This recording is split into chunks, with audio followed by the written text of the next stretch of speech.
السلام علیکم ورحمۃ اللہ وبرکاتہ۔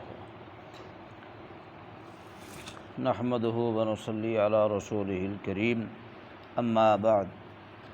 عن ابی سعید رضی اللہ تعالی عنہ قال قال رسول اللہ صلی اللہ علیہ وسلم انا سید ولد آدم علیہ السلام یوم القیامۃ فلا ولا فخر وبیدی لواء الحمد ولا فخر وما من نبی یومئذ آدم فمن سواہ الا تحت لوائی وانا اول من تنشق عنہ الارض ولا فخر۔ رواہ الترمذی۔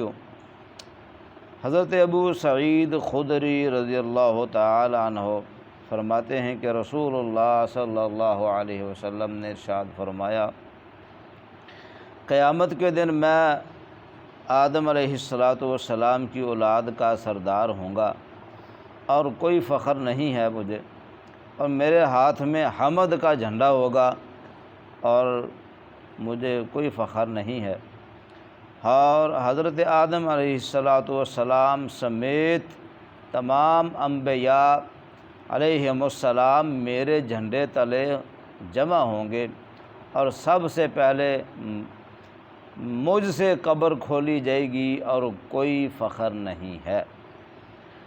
حدیث پاک میں رسول اللہ صلی اللہ علیہ وسلم کے 4 فضائل اور مناقب بیان کیے گئے ہیں جو کل قیامت کے دن آپ کو حاصل ہوں گے۔ ان سے نبی مکرم صلی اللہ علیہ وسلم کی بڑی شان اور بلند و بالا عظمت ثابت ہوتی ہے۔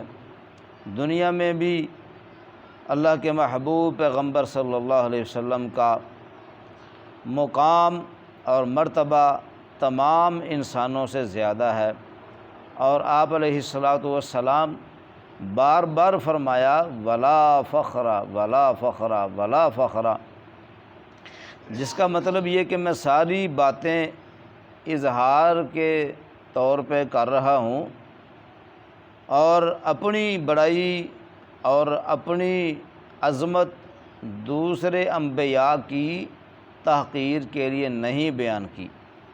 یعنی کہ جو صفات، جو فضائل اللہ کے محبوب پیغمبر صلی اللہ علیہ وسلم کے ہیں، جو آپ نے بیان فرمائے ہیں، اس کا مطلب یہ نہیں کہ باقی انبیاء نعوذ باللہ حقیر ہیں، ان کی تحقیر ہوئی، نہیں۔ جو مقام، جو عظمت اللہ کے محبوب پیغمبر صلی اللہ علیہ وسلم کو اللہ نے دی ہے وہ بیان کی گئی ہے۔ باقی انبیاء کا اپنا اپنا مقام ہے، کسی نبی کو ڈی گریڈ نہیں کیا گیا۔ اللہ کے محبوب پیغمبر تمام انبیاء کے سردار، امام النبیین، امام الرسل، تمام رسولوں کے امام، تمام نبیوں کے امام، اور کل قیامت کے دن جو عظمت، جو شان، جو مقام اللہ آپ کو عطا فرمائیں گے وہ کسی اور نبی کو نہیں عطا فرمایا جائے گا۔